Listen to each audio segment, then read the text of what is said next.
shout out to Jokic. You can't deny this man. He is the best player in the world right now as we currently sit on June 13th, and he is the best player going forward right now. Somebody's going to have to take that throne, take that crown from him. Jamal Murray, shout out the amount of stuff he had to overcome to get to this point. The torn ACL, where he even said, I think in the post game interview, where he said, I felt like I was damaged goods. I never felt that way personally. John knows personally how I felt about Jamal Murray on this show and how I spoke about him. I saw that back in the bubble where I knew this man is legit. I didn't buy into the bullshit hype of, oh, the bubble, it's the bubble, it's not real. Shut your mouth, babe. I want to say something else, but just shut your mouth. This man's on another level too. I know Jokic is going to get his praise, rightfully so, as the best player on the team, the best player in the world. But this team doesn't go, and what makes this team so special is the duo of Jokic and Jamal Murray.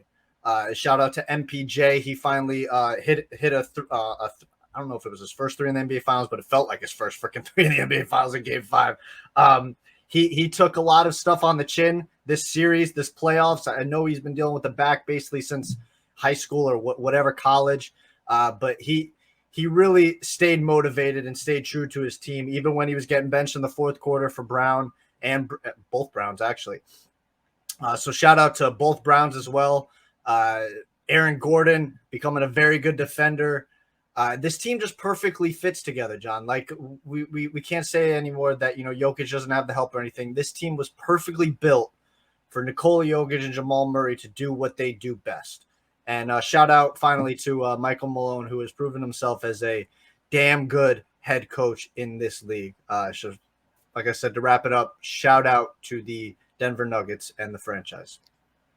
Well said. Malone's a Steeler fan from Jersey, so I've got even more respect for him. I mean, how could I not? That's your boy. That's your boy. Absolutely.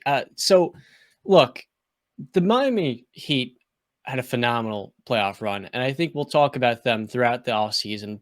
But right now, we're watching the beginning of the Denver Nuggets show and really just break barriers, changing the way we look at championship teams. They've had the ingredients since 2019 when they were a second seed, but no one wanted to count them in. The following year, they are outmatched, we think, versus the Clippers, but they win 3 straight games. First, Kawhi Leonard coming off a championship. We saw then what Jokic could do as a passer, but in the year since, he's evolved as a scorer from a less aggressive to one of the most aggressive. He's become the second leading three-point shooter in playoff history in percentage. He's number 2 at 41%. He's probably the best processor in the game. He's got the case of the best scorer. He's damn sure the best rebounder. We saw that versus Los Angeles. And he's now making the case as one of the best offensive peaks we've ever seen. Here's the thing, though. Everyone wants to talk, where's Nikola Jokic rank of all time? I don't care about that. But what we saw from him in this run is that no one could stop him. Bam Adebayo is probably the best 1-5 defender in the league. And it felt like Bam had no solution. He lacked the size. He didn't have the length. Anthony Davis, he was 6'11". He couldn't do anything on the glass. And we're at a point where I wrote this down in my notes. With all-time greats, they break preconceived notions. Nikola Jokic is becoming one of those players. In the regular season, we said he couldn't win the MVP until he went to the finals. His team went 16-4 in these playoffs. They dominated the Miami Heat, a team that beat the Milwaukee Bucks and the Boston Celtics. He swept LeBron AD. He beat and outplayed Devin Booker even when he was shooting 75% from the field at home. And Kevin Durant was his running mate. We're never going to see another Nikola Jokic again. What he does cannot be replicated from a skill set perspective. But in the same way we look at Michael, Steph, LeBron, Duncan, we're always going to look to find the next Jokic, and I don't think we're going to find one as good as this version. I don't think people should look into the future without appreciating this moment, because this feels awfully like the Warriors in 2015 to me. Maybe the 2017 Warriors in terms of how easy the run was, but I look at the Western Conference and I don't know how any of these teams from a health perspective, can keep up with a Denver team that has the most durable star in the league.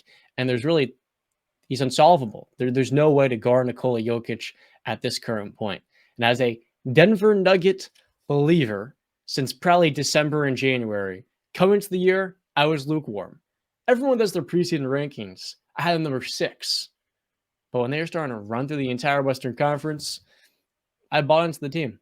And I told people,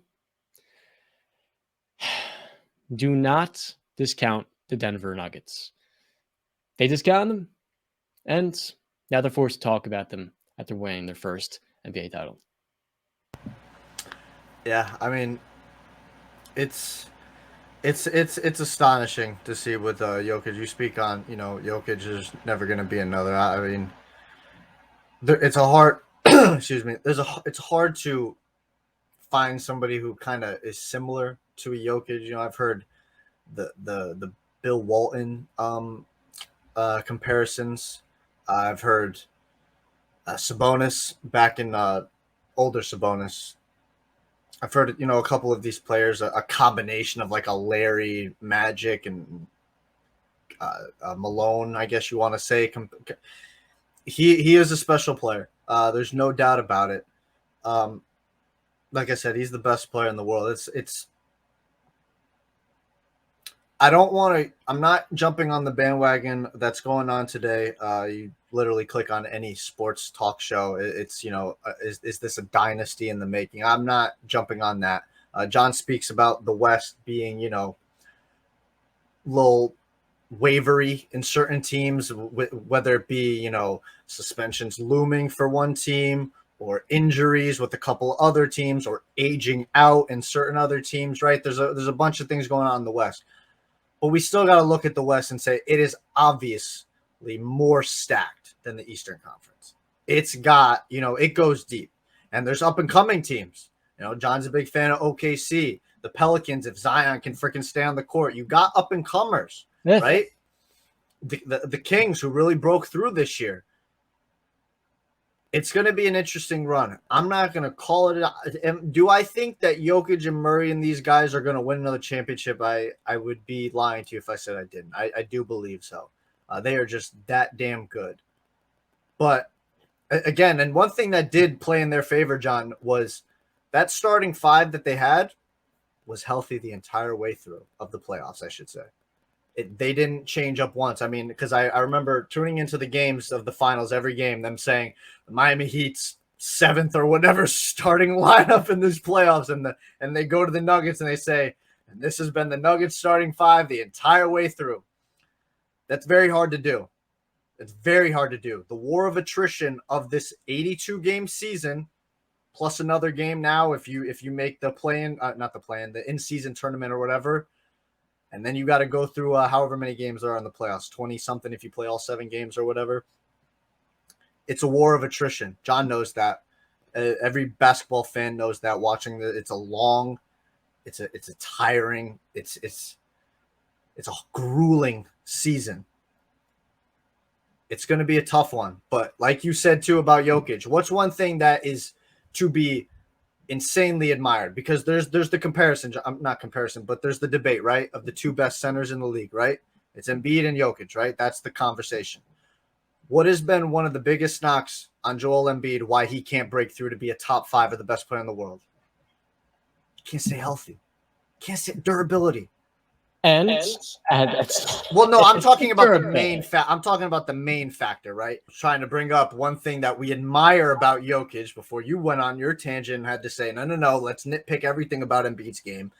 Was the injuries was the main concern, and one thing to admire about Nikola Jokic, which this video should be about, John, I agree with you, is his durability. He's there. He plays. He doesn't take time off.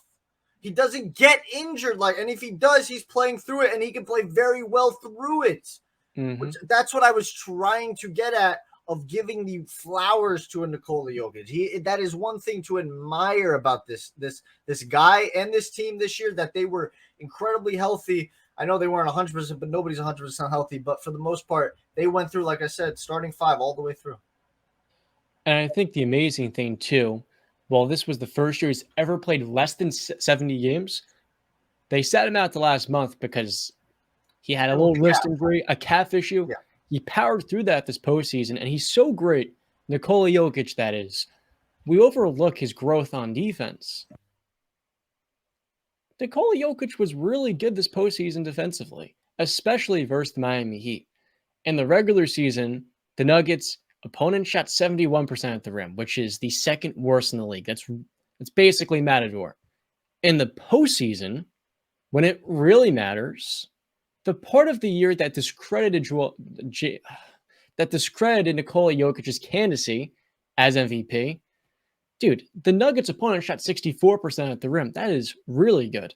And part of that goes to the team built around him, but a lot of it as well is Nikola Jokic smothering opponents on drives. They would get tired from Aaron Gordon, Christian Brown, and Kentavious Caldwell-Pope mashing with them, baiting them, getting down low, and they played very physical. But then once you get into the paint, Jokic's discipline is improved. You see much less of the frustration fouls. And then at the same time, his activity and hands are excellent. 7 deflections in game 4. Game 5, he's making huge plays around the rim constantly, on top of the fact he gobbles defensive rebounds. So is he an elite defender? No, he's a limited. Is he a solid defender? In the postseason, he's shown to be against teams that don't have Steph Curry. Sure, you put Steph out there and no center will look average defensively, but I think the growth and the evolution of Nikola into a pretty good, above average defender is what had the Nuggets given that Miami Heat offense fits. And that's one more thing.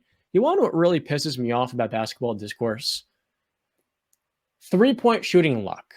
Now, I don't know how many of these people are just maybe disappointed Celtic fans, but I'm sick and tired of people acting like 3-point shooting luck is just, oh, we can't control it. At the end of the day, the Miami Heat were defended better by the Nuggets. They shot 35% in the NBA Finals. The Celtics didn't really communicate that well, and they executed worse than Denver.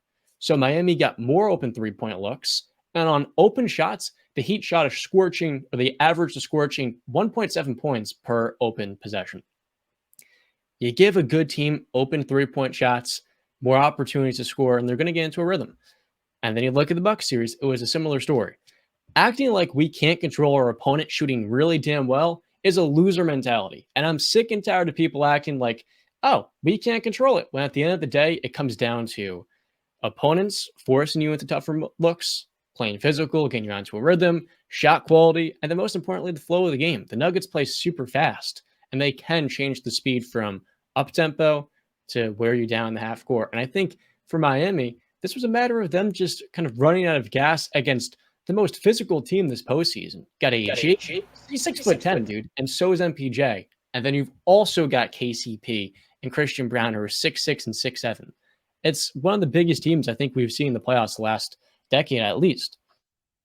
Yeah, I agree with you on some points. On some points, I disagree. I think the main issue was Miami didn't make their open shots. If you spoke on it, in the Eastern Conference Finals, Miami, I think, went 58% on wide open threes.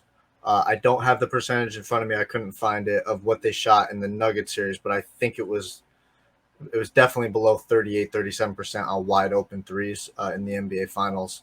So that was, to me, it was a big they just weren't making their shots. That's not to take anything away from Denver's defense. Like I said on the shows that we did talk about when the finals was going on. You're right. Yeah, I said MPJ has given Jimmy and these guys a little bit of trouble because of his size, like he's 6'10". Aaron Gordon's given him a little trouble because of the 6'10" and the massive size that Aaron Gordon has. KCP, both Browns, and even Jokic to a lesser extent, but he was still giving them problems. The size did give him some issues, right?